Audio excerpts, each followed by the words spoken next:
네, 금일은요. 느헤미야의 대처법이라는 말씀의 제목으로 함께 하나님의 말씀을 나누고자 합니다.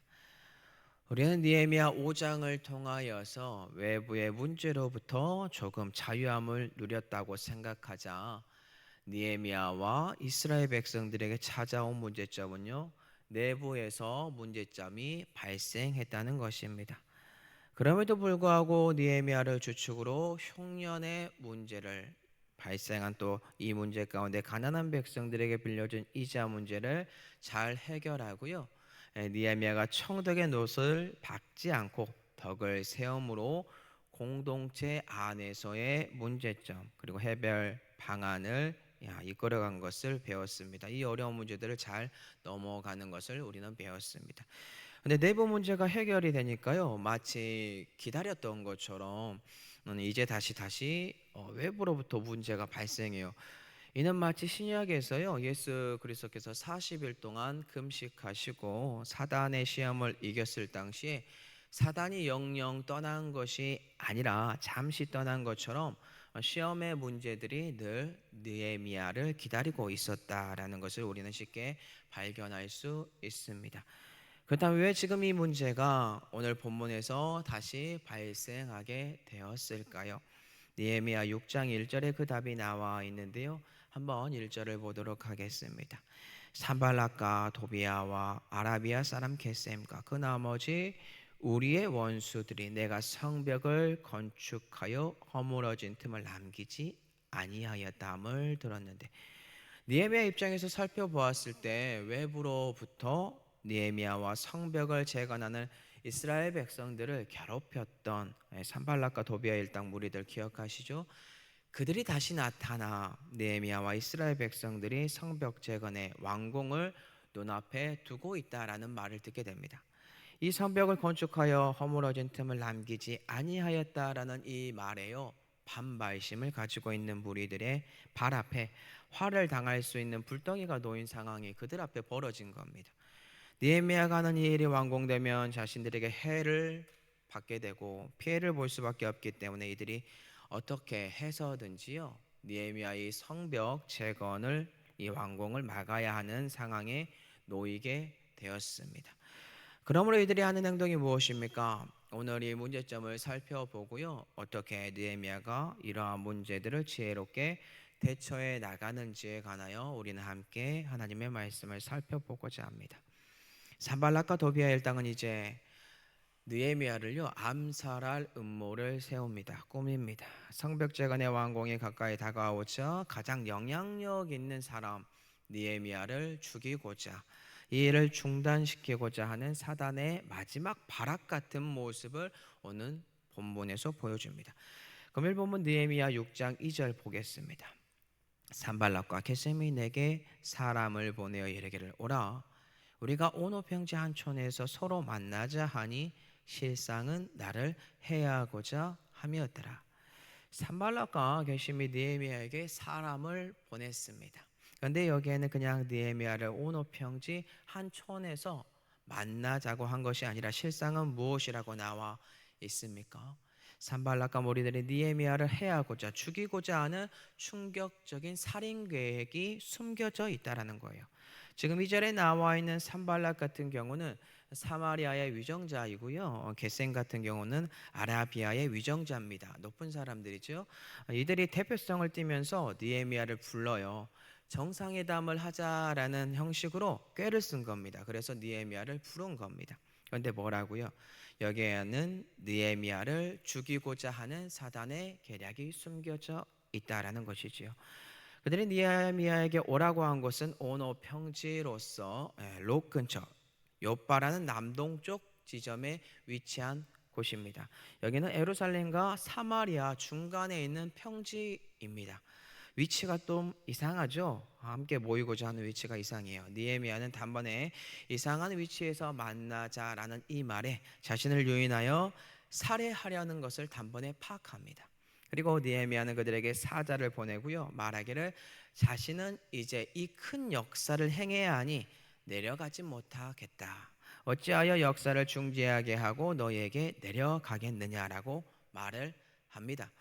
그들에게 느헤미야가 거부 의사를 밝혀요. 그들 또한 끝까지 포기하지 않습니다. 4번이나 똑같이 사람을 보내서 느헤미야 죽이고자 합니다. 네, 그런데 그때마다 느헤미야 또한 똑같은 대답으로 그 상황을 대처하면서 응수해요.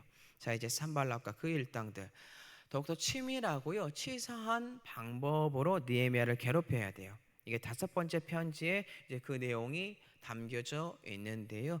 느헤미야 6장 5절을 한번 보겠습니다. 그들이 보낸 편지인데요. 5번째는 그 종자의 손에 봉하지 않은 편지를 들려 내게 보냈는데, 사발락이 보낸 이 편지 다른 편지랑 좀 다르죠. 봉하지 않은 편지로 느헤미야에게 오게 됩니다. 자, 그러면 성도 여러분들에게 한번 질문 드려볼게요. 밀봉되지 않은 편지를요 내가 누군가에게 전달해야 한다. 그러면 성도 여러분들이 어떻게 하시겠습니까? 밀봉되지 않은 그 편지 읽어보시겠습니까? 아니면 읽어보지 않으시겠습니까? 밀봉이 되어 있지 않은 그 편지요 전달하는 사람이 그 편지 읽어볼 가능성이 크다라는 뜻입니다. 쉽게 생각해 보시면 돼요. 실제로 그때 당시에 편지는요 보통 파피루스나 가죽판에 써서 둘둘 말아요. 그리고 비단에 둔 가방 속에 넣어둔 묶어둔 뒤에 이 편지들을 보통 파피루스 가죽판에서 돌돌 만 다음에 주의 깊게 봉합니다. 이거를 보지 못하도록 봉하는 거예요. 이게 보통이에요. 그런데 봉하지 않은 편지라는 것은 급박하게 전달하는 것처럼 보여요.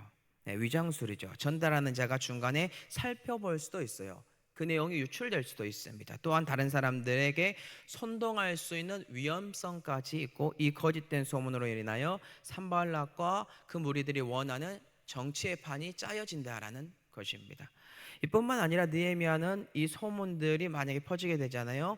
느헤미야 감정과 지식적인 모든 것들을 자극시켜요. 그의 목을 올가매게 되고 그를 심적으로 압박하는 술수다라는 것입니다. 그 다음에 이 5번째 편지의 내용 무엇이다라고 나와 있습니까? 그 내용은 이렇습니다. 느헤미야 당신과 유다 사람들이 왕에게 반역할 계획을 세우고 있다는 소문이 온 나라에 퍼지고 있다.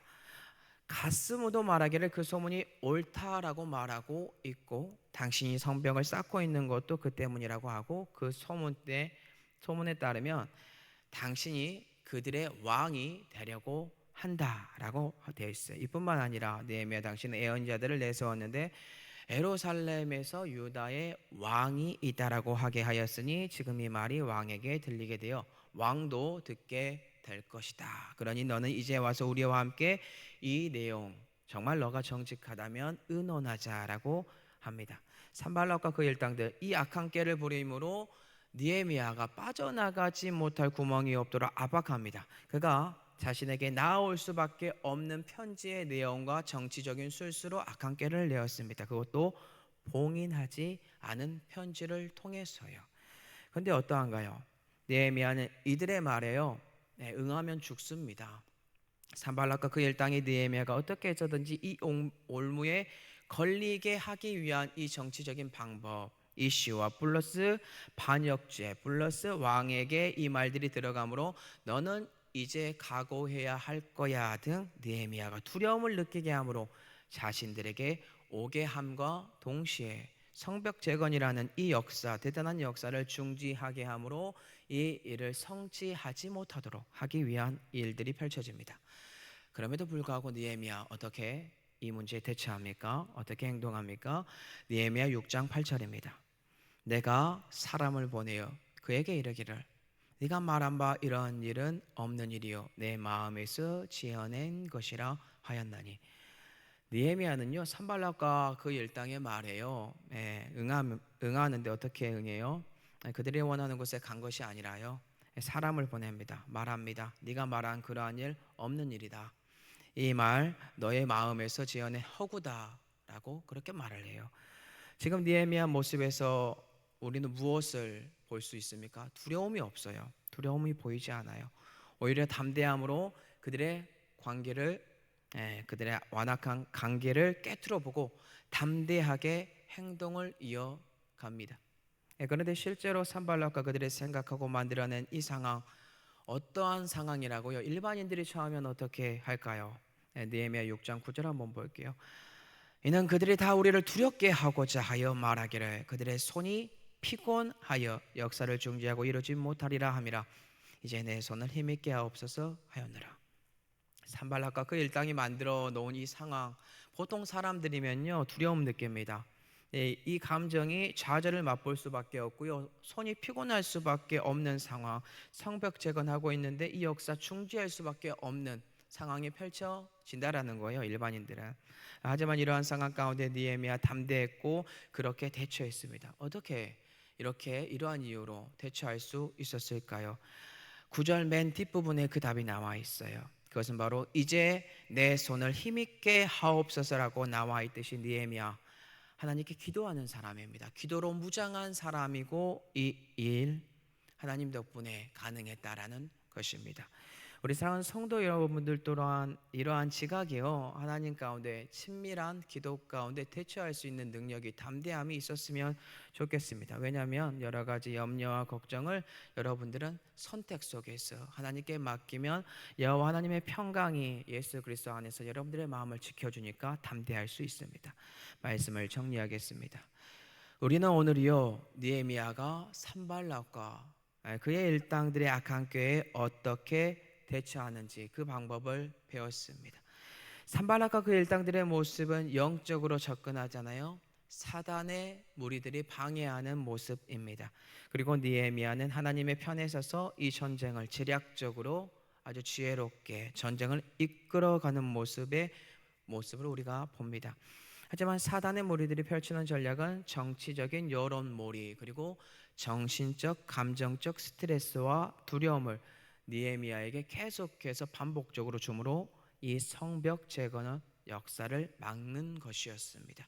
근데 이러한 사단의 무리의 방법에 느헤미야 어떻게 대처했다고요? 담대함으로 이겼고 지략으로 이겼고 그들의 게임을 단번에 파악함으로 이겼고 마지막으로 중요한 사실은 하나님께 드리는 기도로 승리하였다라는 것입니다. 오늘 우리 사랑하는 성도 여러분들 또한 이러한 존재들이 됐으면 좋겠습니다. 누가 하나님의 일을 하다가 산발락 같은 존재들에 의해 죽을지도 모르는 계략에 처해 있을지 모르지만 그러한 순간이 왔을 때 느헤미야처럼 하나님을 의지함으로 담대하시고요, 그들의 지략보다 하나님의 지혜가 크다는 것을 믿으시고 하나님을 의지하시고 기도하심으로 그 모든 순간들을 승리하는 삶이 넘치기를 축복합니다. 느헤미야는 오늘 그러한 삶을 살았고 결국에 성벽 재건 공사 나중에 마무리하게 됩니다. 완공하죠. 오늘 우리도 느헤미야처럼 사단의 방해 공작이 있을지라도 담대함으로 그리고 지략을 갖고 하나님을 의지함으로 기도로 대처해서 하나님 나라의 성벽 재건, 오늘날에도 보이지 않는 하나님 나라의 모든 것들을 만들어가는 은혜가 저와 성도 여러분들이 흘러넘치기를 예수 그리스도 이름으로 축복합니다.